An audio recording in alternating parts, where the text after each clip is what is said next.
One of the things that a leader learns is that bad things happen to good people. A third straight day of protests in Philadelphia. The National Guard is now patrolling the streets after protesters outnumbered city and state police there over the weekend. It's probably better for you to stay at home. After the killings of George Floyd, Breonna Taylor, and Ahmaud Arbery, millions have hit the streets demanding police reform and an end to structural racism. The city of Philadelphia has removed the statue of former Mayor Frank Rizzo overnight. It stood in front of a municipal building that was right across the street from City Hall. This statue has ignited strong emotions with those against it, referring to Rizzo's record on policing the community, especially in communities of color, black communities to be exact.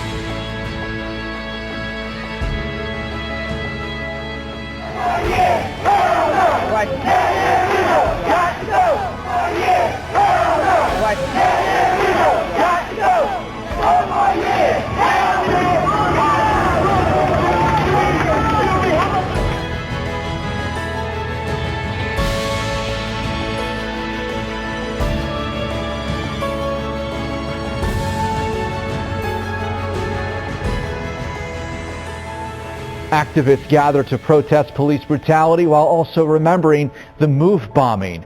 Chopper 3 was over West Philadelphia near Cobbs Creek, where a large group had gathered. This is in the area of 62nd and Osage Avenue, the location of the former MOVE house. It was May 13th, 1985. This is a story about how one day does not determine the legacy of a good man. Intelligent, stern, committed, strong, determined, tough, analytical, focused, energetic, educated, strategic, leader. This is the story of W. Wilson Goode, still fighting the good fight.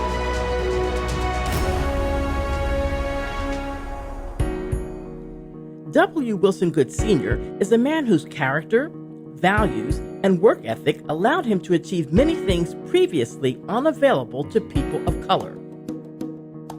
A man whose actions propelled him to become an achiever of many firsts. He was the first African American to hold numerous high-ranking positions in Philadelphia politics. He was responsible for building more than 2,000 homes for low-income families. He created the Black Political Forum, which aided in getting the first African American senator elected.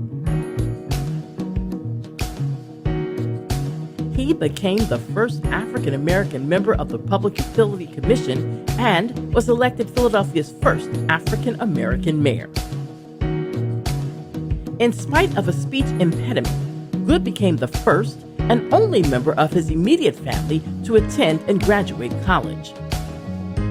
This is the story of a man who endured and overcame Jim Crow segregation and the daily humiliation of that regime to persevere, ultimately triumphing as the first black mayor of the nation's fourth largest city.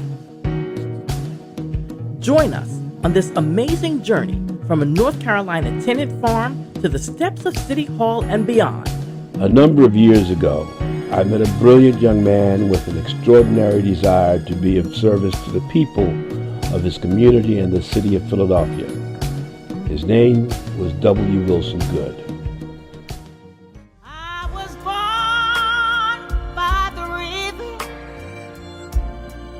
in a little tent, and just like the river, I've been running. I was born in 1938 by a midwife in a one-bedroom home in Seaboard, North Carolina. And it was a one-bedroom home because that's all we could afford at that time. and we were sharecroppers.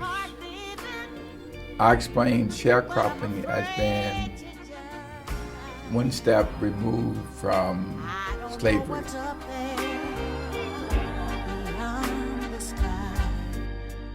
There were 9 of us living in the same house. It was a tight-knit family because you slept together, you did everything together. We didn't have anyone to play with other than ourselves for the most part. We saw people maybe once a month outside of the farm, except when school was in, we saw the folks in school. I remember not having any electric, not having any heat in the house, no matter how cold it got outside, except for a one large pot belly stove in the middle of the floor. Imagine a house along that line with a tin roof, an outdoor toilet outside. The 2 girls, my 2 sisters, slept in one room, my parents in another room, and the 5 boys slept in the same room, sometime in one bed. I look back on that time with very fond memories of a loving family that worked together every day in the field, that slept together, that played together, that sometimes got into fights with one another, but for the most part it was a loving family. Life at that time wasn't easy for a poor young black man who had a stuttering problem. I had this stuttering problem as I grew up. He talks much better now. much better. He told me he wanted to go to college and he was going to major English or teaching then. And I can remember saying, man, how you want to teach English? You can't even talk. My issue was not so much of stuttering as it was of a speech impediment where I could not hear the sound of words in a way that I needed to pronounce them. I think that it was something that he addressed himself, because I don't think it's nearly a problem for him today.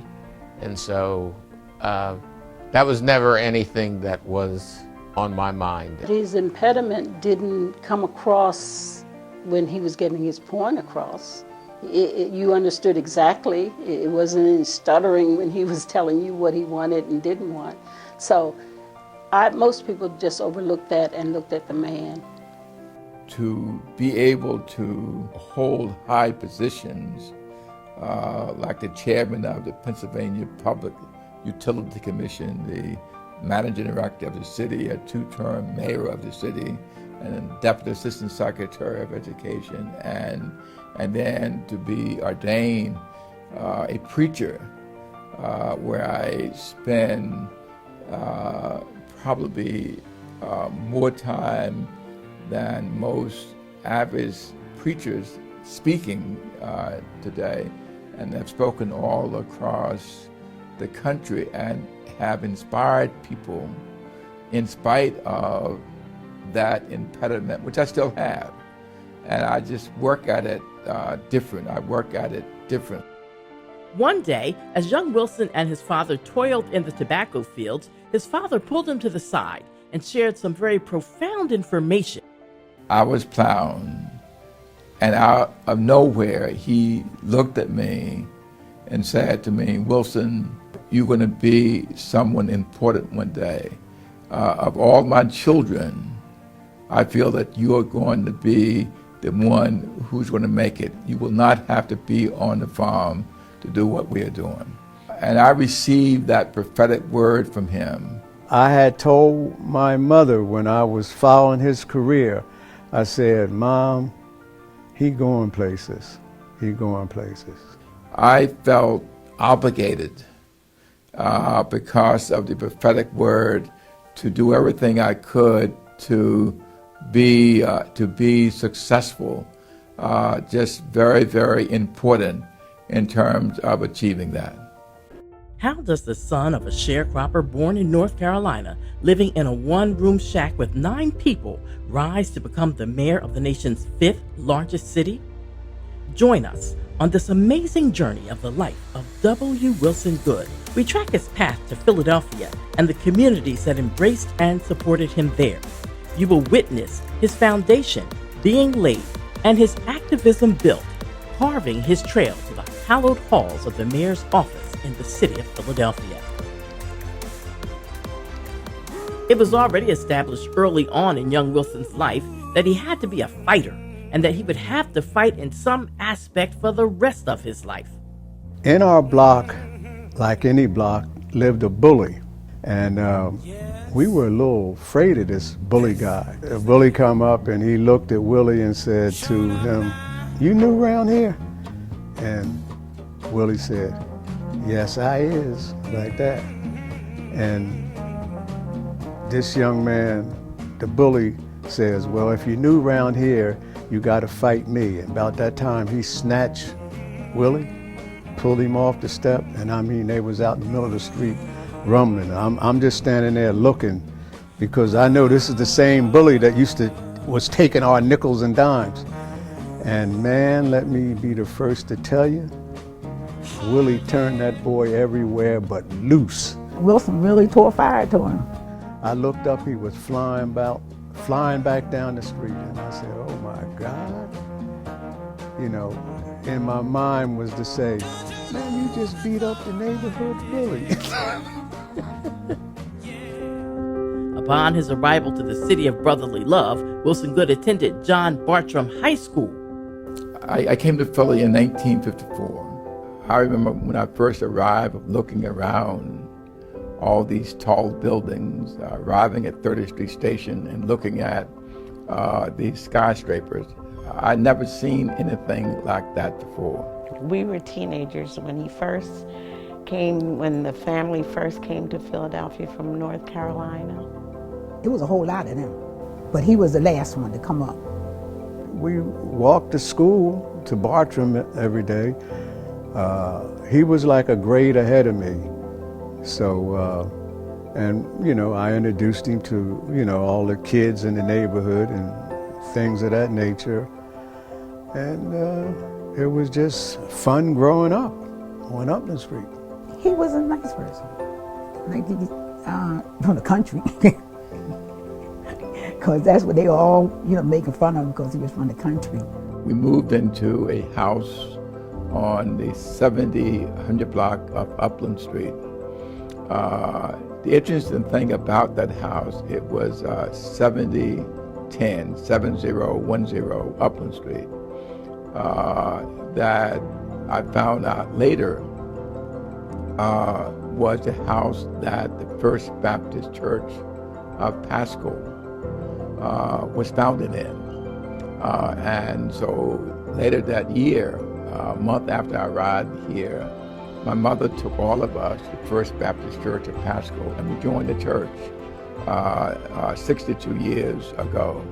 And it was from that church that stabilized my life here in Philadelphia. John Bartram High was another challenge for Wilson. He was in constant battle with his guidance counselor, Ann Hardigan, who emphatically and unsympathetically told him that he could not handle the rigors of the academic curriculum at Bartram. Rather, that he was more suited for the industrial arts training courses. He could not see himself working in one of the local factories which held no future for him. I was totally not satisfied with that and kept fighting until they placed me in the academic course. And I think jokingly that it was because I destroyed so much metal and so much wood in the metal shop and wood shop that they thought it best to get me out of there. And that they became convinced, as I was convinced all along, that I did not belong in that course. Wilson began to realize that he needed to work smarter and harder to get around the roadblocks being placed in his pathway. And so I went on to the industrial arts course, to the academic course, and graduated with honors. And when I graduated, my high school counselor, same one, Mrs. Hannigan, said to me, don't even think about college. You don't want to embarrass your parents. So go and find yourself a job in a factory somewhere. And you should be very good at that.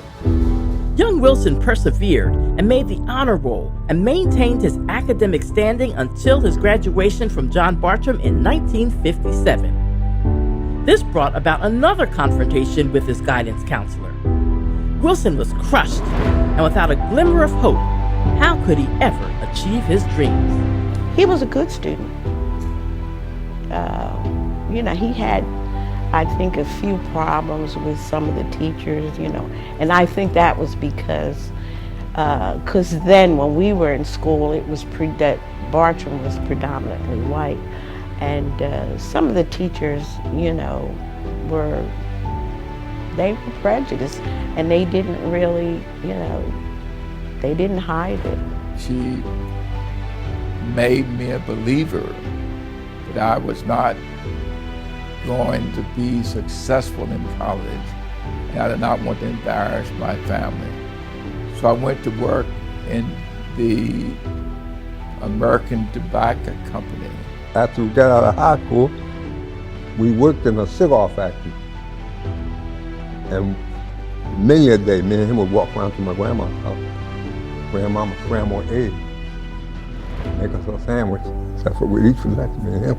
I found it ironic that I was leaving a tobacco farm, a cotton farm, coming to a city, and to end up after high school graduation in a tobacco factory. And it was at that point that my life really started to turn around. Not long after Wilson began working at the tobacco factory, Mrs. Muriel Lemon, the pastor's wife at First Baptist Church of Pascal, called Wilson over to discuss his future. The first lady of the church was Muriel Lemon, and her husband, Reverend William H. Lemon. And she said to me, what are you doing in that factory? You don't belong in that factory. You should be in college. And I don't care what your counselor told you, we are going to send you to college. Miss Lemon and Reverend Lemon inspired Willie to do what you want to do. And he'll tell you that if it wasn't for them, he would have never been what he became. She helped write and get me into Penn State, into Westchester, and Morgan State. I elected Morgan State University in Baltimore, Maryland, to go. And they took up money and raised money for me to go to college. He was the first member of his family to attend college. Graduating in 1961, he left Morgan State University with a Bachelor of Arts degree. I can tell you that the first few months at Morgan State was a high stress level for me, sweating through the first exams, going through all the exams. But once I went through all of the exams, I knew that I belonged in college. But ringing in my ear that whole time, ringing inside my head, was this admonition from Mrs. Hannigan, my high school counselor. You don't belong in college.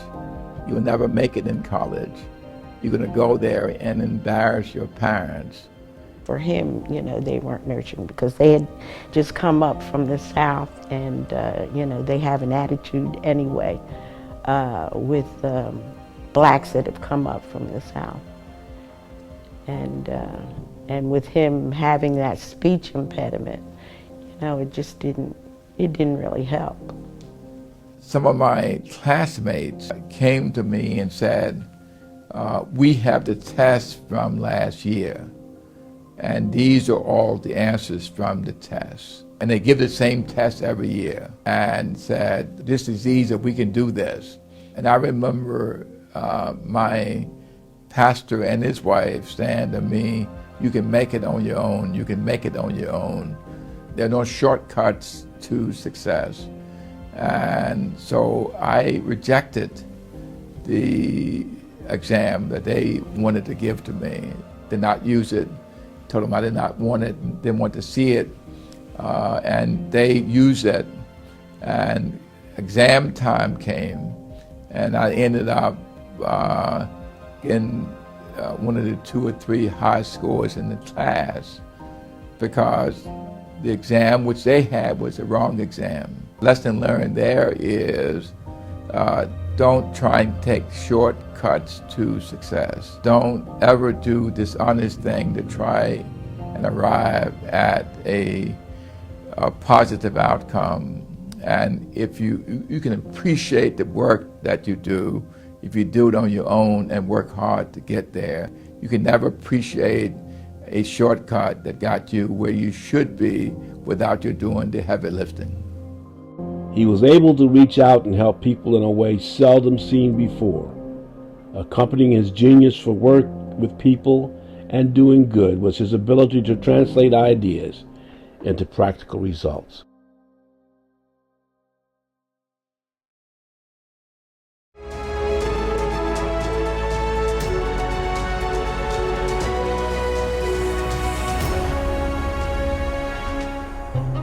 Wilson made things work with his study fund and assorted scholarships. The National Defense loans included a mandatory ROTC component for the first 2 years for male students, and that's just where Wilson was supposed to be. It was during his time in ROTC that he met Velma Williams, who was to become the love of his life and his wife. The initial phone call, she hung up on me. She said I was trying to be too jive. She hung the phone up, and I called right back. And then she talked with me, and then a few days later we went to the movie, and have never actually been separated since that time. Just in terms of you and I are an item. As soon as she got off the bus, I was there at the bus stop waiting for her and said, I'm claiming you as my wife. His determination and persistence paid off, and on August the 20th, 1960, they were married. And then within a year after that, we started having children, and we've been together now 55 years, known her for 57 years. Add a little sugar, honeysuckle, and a great big expression of happiness. Boy, you couldn't miss with a dozen roses. Such would astound you, the joy of children laughing around you. These are the makings of you. It is true, the makings of you.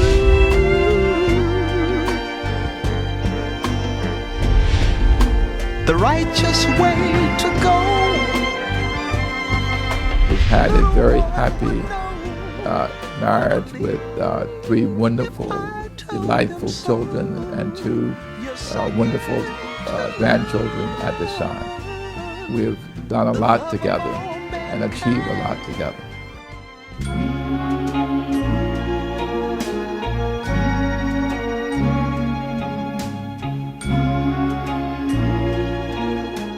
College became a real-life lesson in civics and civil rights for Wilson.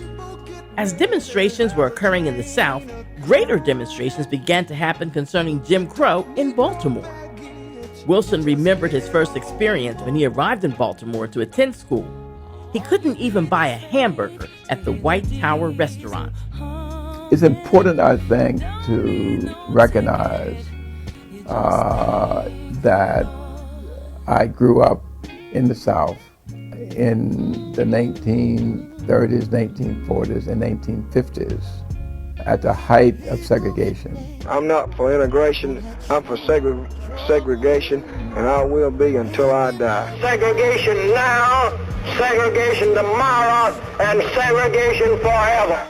And experienced as a young man from age 1 through age 15, all of the horrible things that happened in the South, including segregation of lunchroom counters, segregation of water fountains, segregation of movie theaters, segregation of schools and public accommodation, and segregation of people, and was essentially in contact with all of those horrible acts that happened, including having to walk in a gutter when someone white came down the road towards you.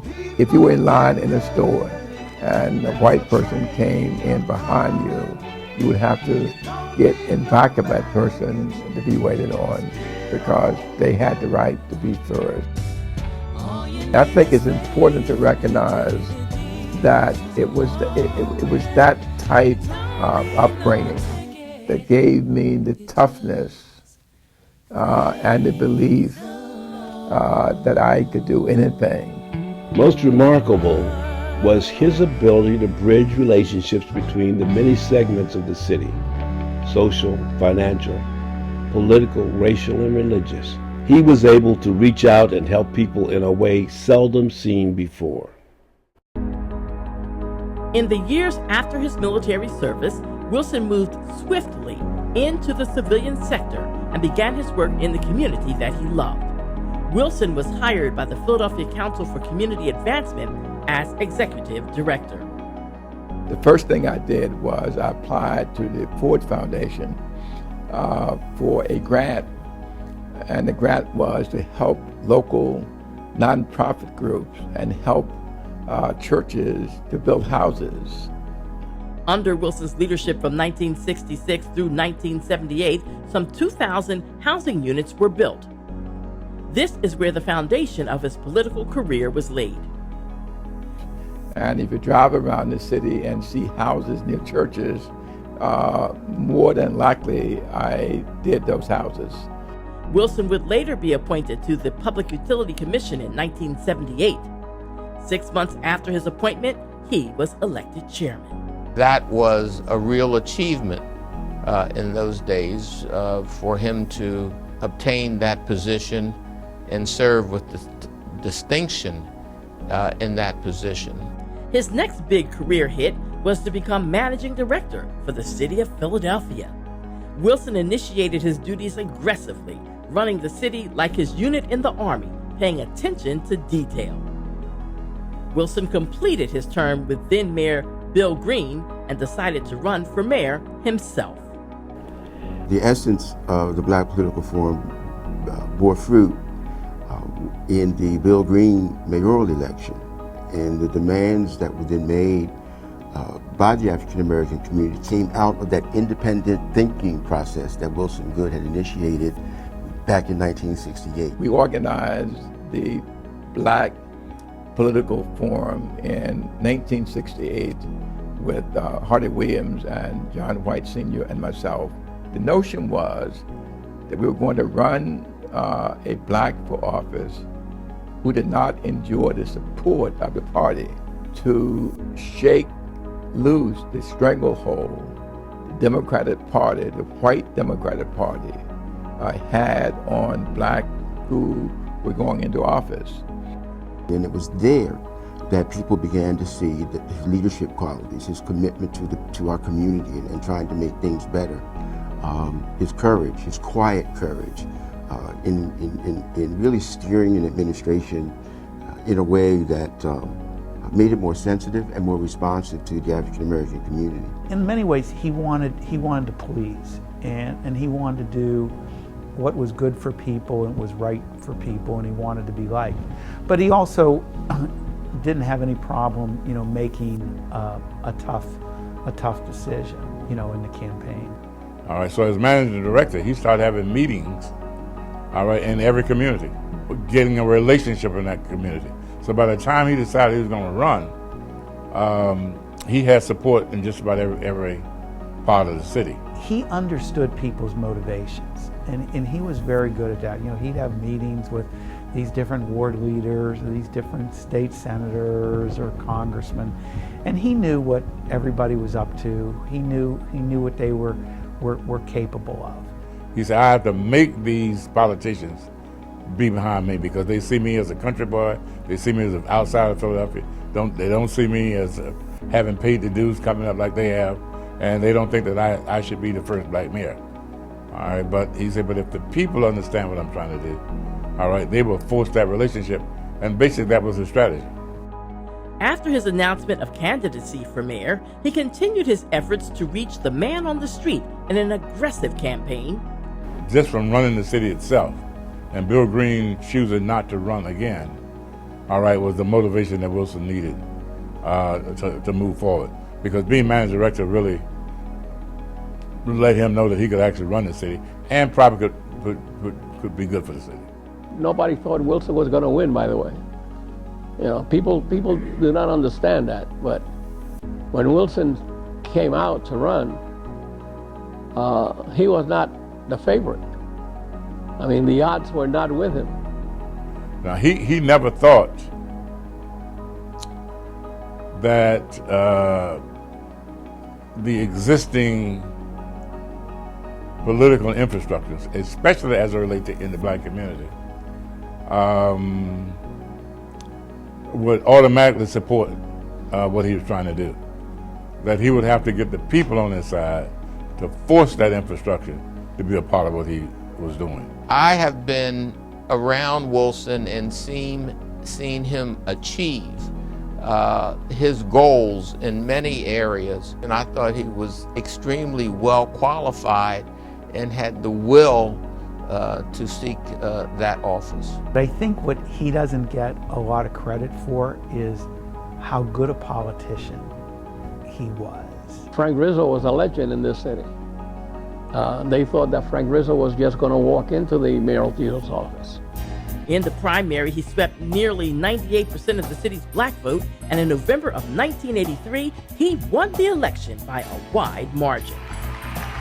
I'll never forget the emotion that was felt that night at the convention center. People don't know what the convention hall, they don't know what convention center is, so it was a convention hall. And it was packed, you know, with people all over the city who came to congratulate him on winning that election. Wilson Goode beat Frank Rizzo because he was black without being black. Wilson Goode didn't have to put on a dashiki and to prove his blackness. I think he brought a new voice into the government. I think he spoke for people of color. For the first time, they had a leader who spoke their language, put their dreams and made them his dreams, and someone who people in Philadelphia felt was honest and they could trust. Fueled by his passion and compassion for the city's residents, Wilson made it his business to lend an ear to the needs of the people. He committed himself to solving their problems and getting the job done, whatever that job was. All you had to do was meet him once, humble man, and understand that he was first a human being, because he didn't care whether you were white, black, or red or green. If you needed food, he was going to get it to you, right? And having that persona, which was real, allowed him to really build a coalition. He knew exactly what he wanted out of each of his department heads, and he demanded accountability. First time I met him, this man walks in. He very sternly walks in and says to me, "Do you know what you're doing?" Of course, that set off a firestorm within me, and I'm sure I answered him properly. But the good thing was that if you gave him what he was looking for, I mean, all his role then became a facilitator to give you all the things you need to continue to be successful. He was an extremely empathetic man who really felt at ease with a number of different types of people.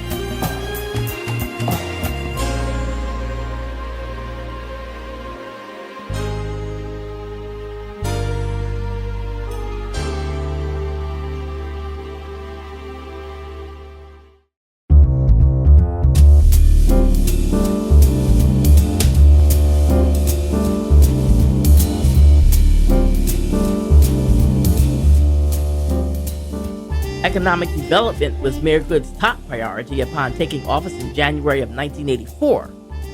Before the end of his first year in office, he unveiled an economic strategy that he titled Seizing Control of Our Destiny.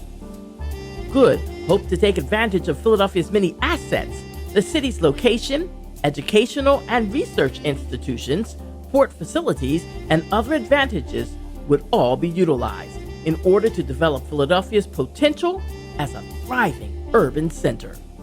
Everything that you've seen in terms of the development of Philadelphia began with Wilson. Look at the skyline. Ed Rendell, so, I'm mentioning names now, but Ed Rendell is credited a lot with the resurgence of Center City and commercial development. It was really Wilson Goode that laid the groundwork for all of that. Those towers began with Wilson. The convention center began with Wilson, but it was Wilson who laid the groundwork for the rejuvenation of Philadelphia. Also with community development, local community organizations felt a part of the Wilson Goode administration. I'll give the perfect example I can give you is Town Watch. If you wanted to have an impact on crime, do it from the community up. And his support of organized Town Watch groups across this city made a tremendous difference in the way we approached and dealt with crime and how we prevented crime. That support that was in the community really empowered people. The sense of pride that folks got by wearing that hat that said Town Watch or a t-shirt or walking around with a walkie-talkie, that was a sense of empowerment and a sense of pride that Wilson Goode brought to the community, unleashed it in the community to do something for ourselves for a change. We weren't looking to the city for that kind of, help. We walked the streets, kept our neighborhoods much safer. And so you haven't seen that, but that only works when people are inspired to do something for themselves. Under the Goode administration, a new 6-member cabinet was appointed, with membership divided equally among blacks, whites, men, and women. Here's a guy who never ran for public office before, who wasn't from Philadelphia, who wasn't ingrained in the political system, and he won for mayor twice. He beat Ed Rendell, which was the last time Ed Rendell lost an election, and he beat Frank Rizzo twice, and Rizzo had never lost an election. Goode led detailed studies into the problems of housing, dirty streets, and unemployment. He oversaw the completion of a new commuter transit system, abolished a long-standing mercantile tax, and even convinced then-owner Leonard Toast to keep his football team, the Philadelphia Eagles. He, by far, was the most inspirational mayor that the city has ever seen.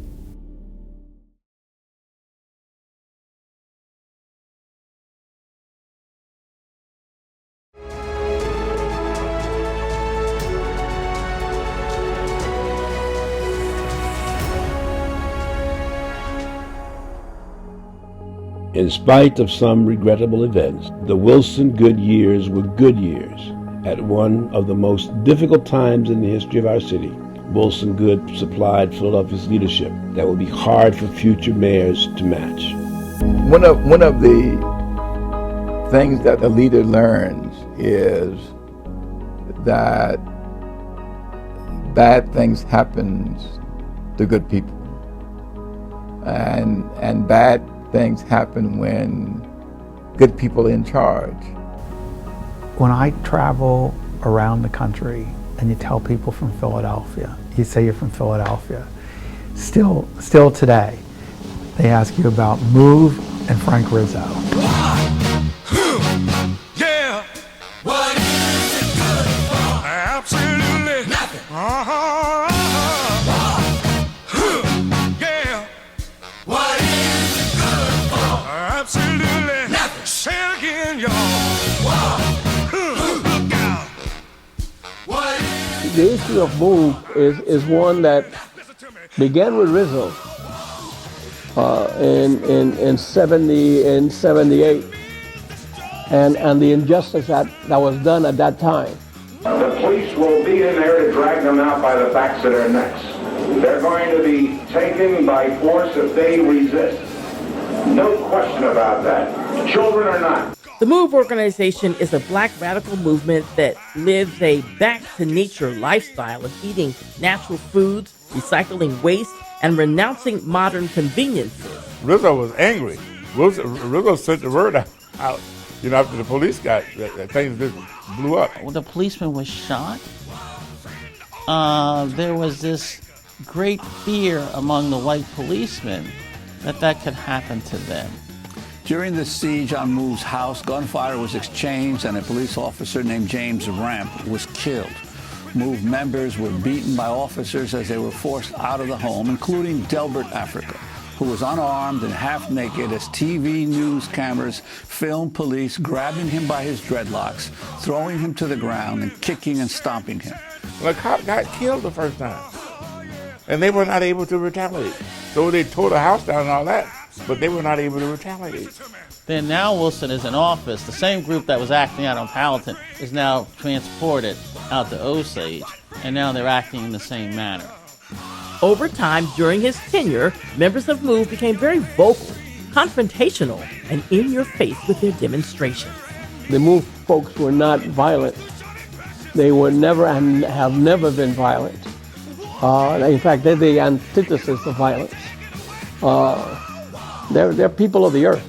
When all of these complaints came in about Move and how disruptive they were in the neighborhood and how they were really an eyesore and bringing down the property values, these are black people complaining now.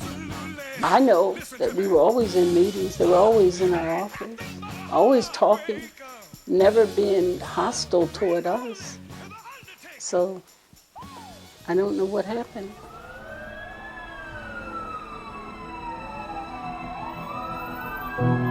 Should a man be judged by one tragic day? On May 13, 1985, Goode's appointed leaders confronted the Move situation head-on with plans to make arrests on outstanding warrants discovered by then District Attorney Ed Rendell. And therefore, they kept calling Wilson to do something. They kept calling upon police and for him to come out and clean this up. I think led him to the point where he had to do something in order to bring some degree of order and normalcy to that community. When the planning was going on for what might happen, and everybody was in this room, the one decision that was said over and over. No one involved in the previous confrontation where Officer Ramp was killed, where the Move people are still in jail today. I think 5 of them in jail for the killing of one police officer. Goode was not present on site the day of the incident due to an alleged threat on his life. The police and the fire had asked the mayor not to come to the site because of his safety. Generally, public officials are discouraged from participating in life-threatening situations.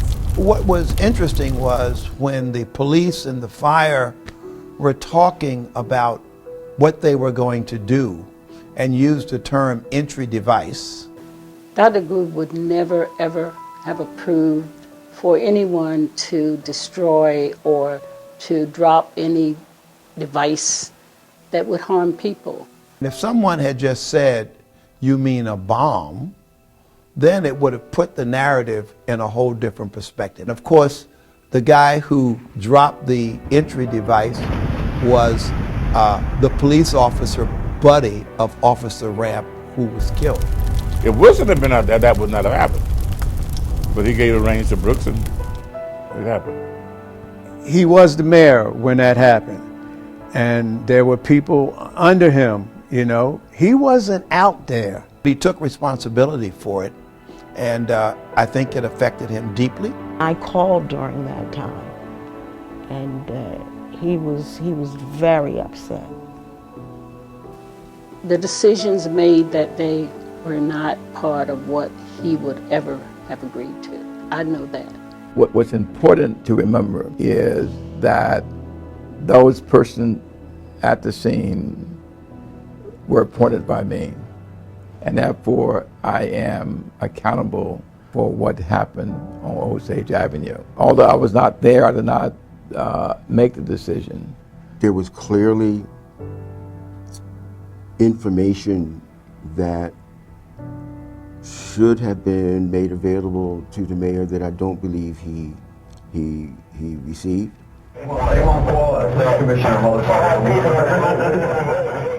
He was extremely disturbed. What happened on Osage Avenue really rests with two decision makers on the scene.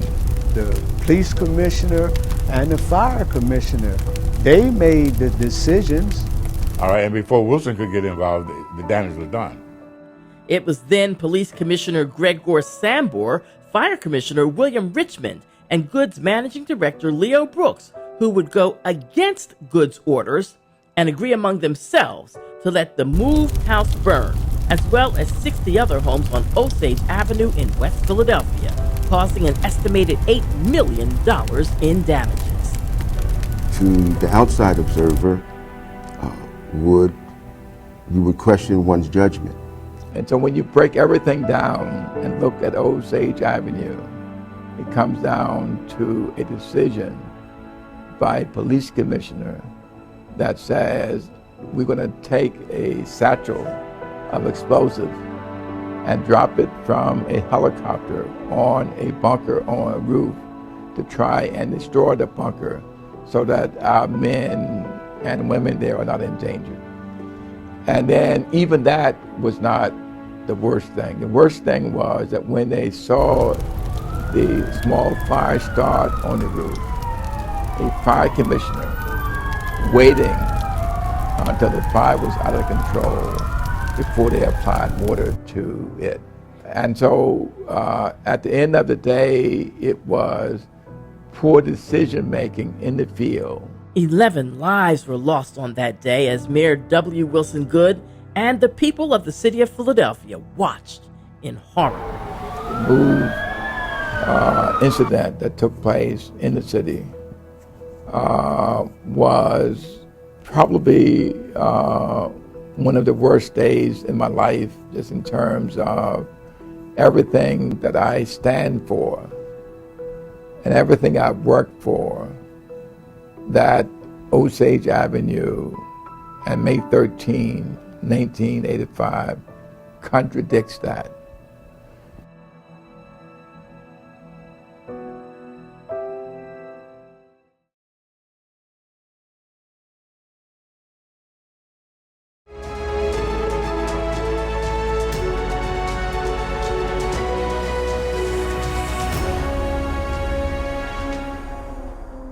Wilson Goode has worked and continues to work to have moved family members freed who have spent decades incarcerated. He's initiated conversations with Pennsylvania state prison officials and with the governor of Pennsylvania, as well as other lawmakers, to gain release from prison for the remaining MOVE members still locked up. Today, Wilson is director and organizer of the nationally acclaimed Amachi program. It is a national faith-based mentoring program for children of incarcerated parents. Amachi program was organized in 2000, the year that I graduated. Amachi is a Nigerian Igbo word that means who knows but what God has brought us through this child. And it was bringing congregations together to mentor children of the incarcerated. It is very focused, and they know exactly who it is that they're dealing with.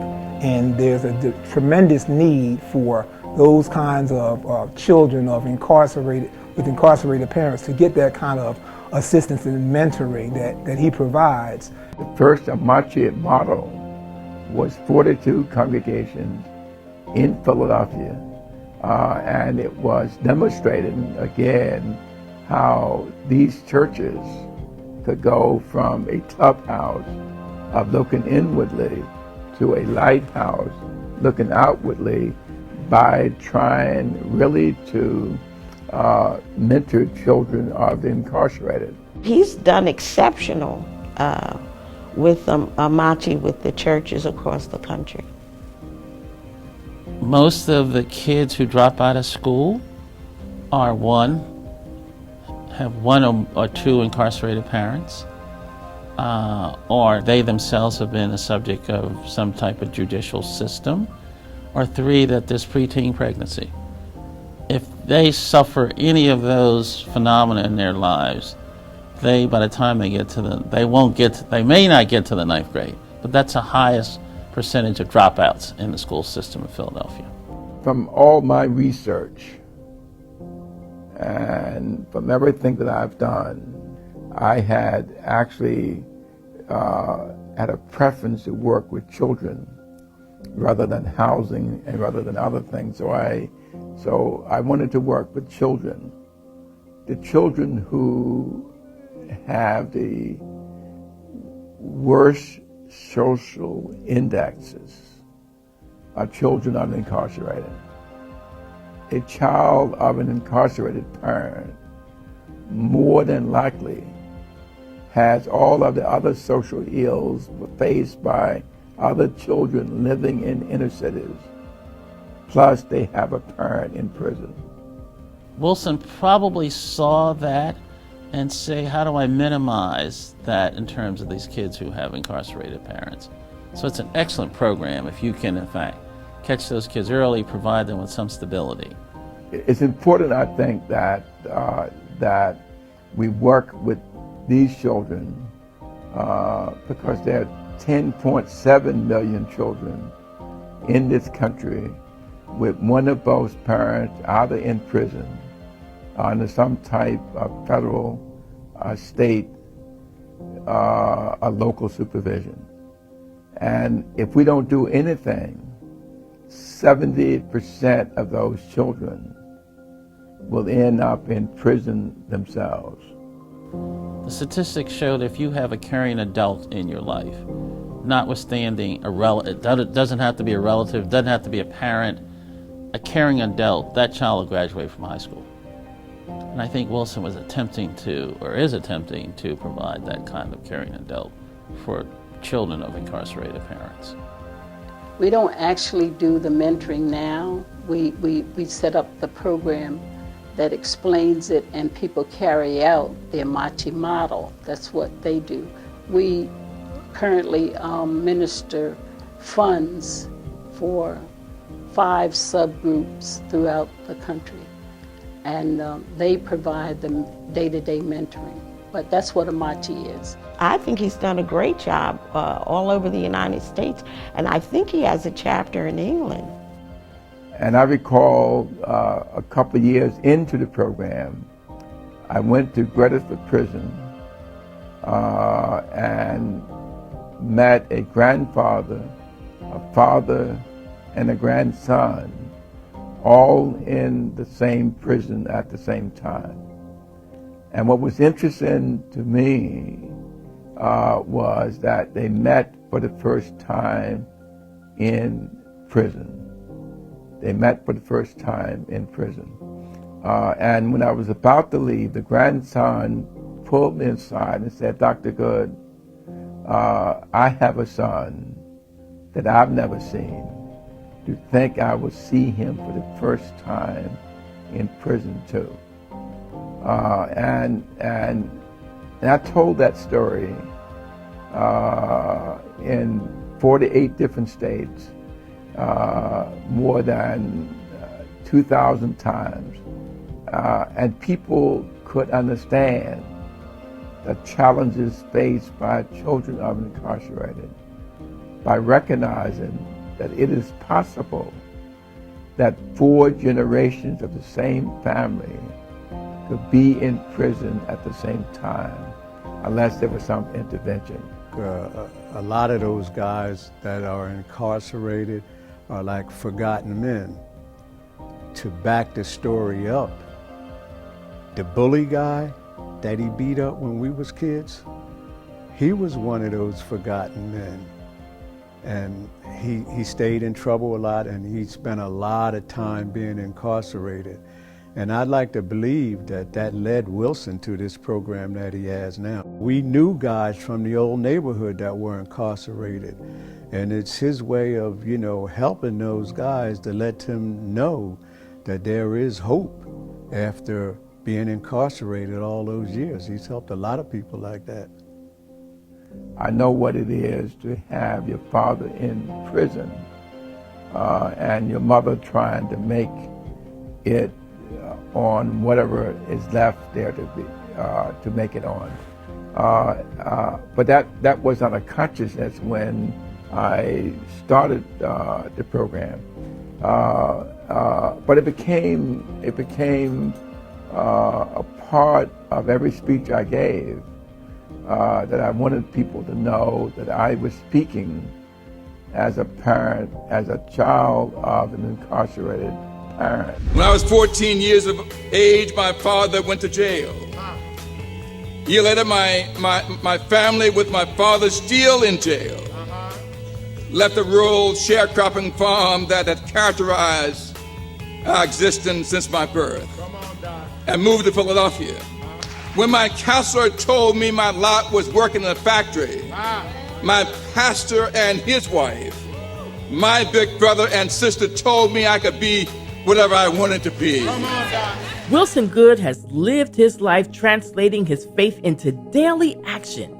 Goode's deep-rooted faith and belief in not only God, but himself, was the driving force that helped him to get through his darkest hour. After Goode left office, he decided to devote the rest of his life to the ministry. He has always been a spiritual man. That was not new.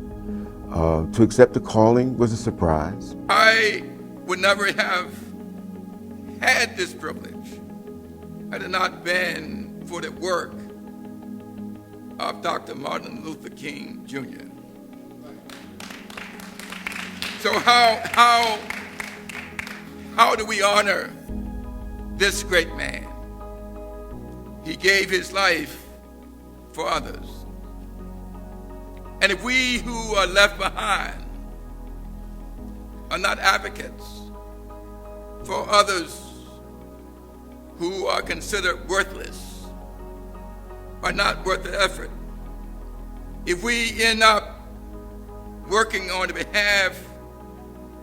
not working on behalf of those that other regards as useless and disposable and forgettable, then we're no better than those who do nothing. If we do not advocate for those others regard as unimportant because they are poor, because they are black, and because they are immigrants, because they are defenseless, and because they are different, then we're no better than they are. But through his ministry, he's still trying to inspire people. He's still trying to point the way. Even as he became managing director and then mayor, he would still he still carried all of the office of a deacon and actually chairman of the deacon board. He knew I was going through chemo, so he told my daughter, he said, my daughter, tell your mother I'm coming to pray for her, and that's what he did. He kept his word. What mean these stones is a significant scripture because the stones were placed there so that we would not forget how we got over. And in many respects, his ministry is also a reminder to us as to how we got over. In the year 2000, Goode became an ordained minister. He always was and forever will be a praying man. Today, Goode is Associate Pastor of Administration at First Baptist Church of Pasco. he and some of his bodyguards, when we were without a custodian at the church, they actually cleaned the church. And so I think that speaks about some integrity and spirituality, because he wasn't too big to humble himself to do something like that without any fanfare. And I know not too many people knew about that except for a few of us officers. But he's done so much. Always was. And like I say, he was never satisfied. He wasn't going to go to first base and stop. He wanted to go to second. He got to second, he was going to try to go to third. You know? Oh yeah. Was never satisfied with just that little bit. He always encouraged us to say, go another step further, not to just say, oh, that's all right. He said, dig into it and find out more and try to help. His cool demeanor gave comfort to the non-black community in this town. I've never been around a person who has so much compassion, straightforwardness. He has love for all people. He never gets upset, always calm. Wilson was never a person to go home and cut the lawn. He's always going to be doing something. His personality is, if he can help, he will, or he will try to. And I think he does that with everybody. He's a person that if you call him or need him, he will come. The world needs more people like him. They do. We need more Wilson Goode. He performed the marriage ceremony for my daughter, and it was in the quaint little area outside of Pittsburgh that she had chosen. And he took the time and expense to travel there, spend the night there, and do the wedding and all that was involved with that. And then when they get back to Philly, and my daughter was giving him a thank you, and there was a check with it, and he said, I can't take any money from you because your grandparents and your father have done too much for me. I can't take any money from you. And that was extremely touching and very profound. Had a lasting impression on my daughter and her husband. He was never accused of any intemperance in any form. And he set a tone, because that administration, you didn't have anybody going to jail, remember?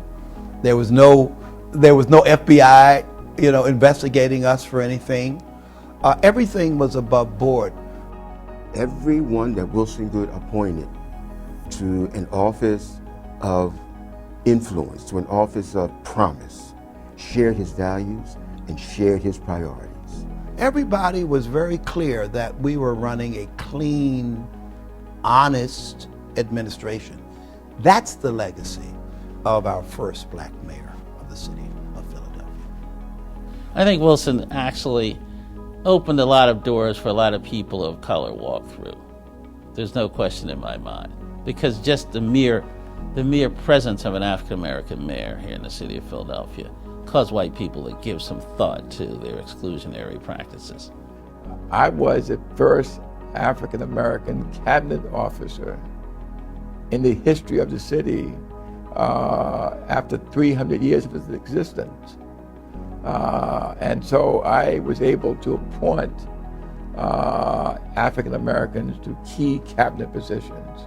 I was able to appoint women to key cabinet positions. I went to Wilson. I said, Wilson, all these contracts that are given out to law firms, there are very few that people look like us getting those contracts. And Wilson changed that. Wilson made a vow that he was going to get an African-American firm in the Red Book. He made that openly. That was his goal. And he then said to the white law firms who were exclusively doing this for 100 years before he became mayor, that I am not going to let you exclusively have this work if you continue to exclude people of color. And so he selected us, we were his law firm, to be the first African American law firm to get in the Red Book, and we got in there as a result of Wilson Goode.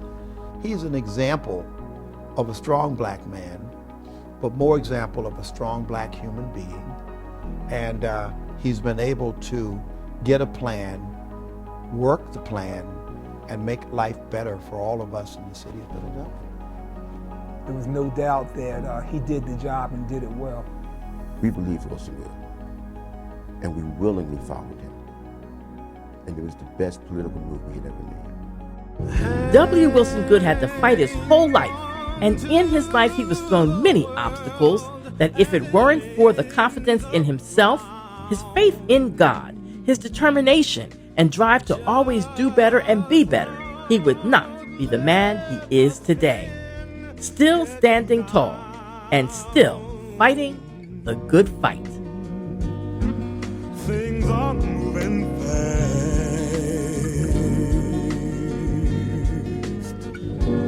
Hold on tight and you will last. Keep your self-respect, your manly pride. Get yourself in gear, keep your stride.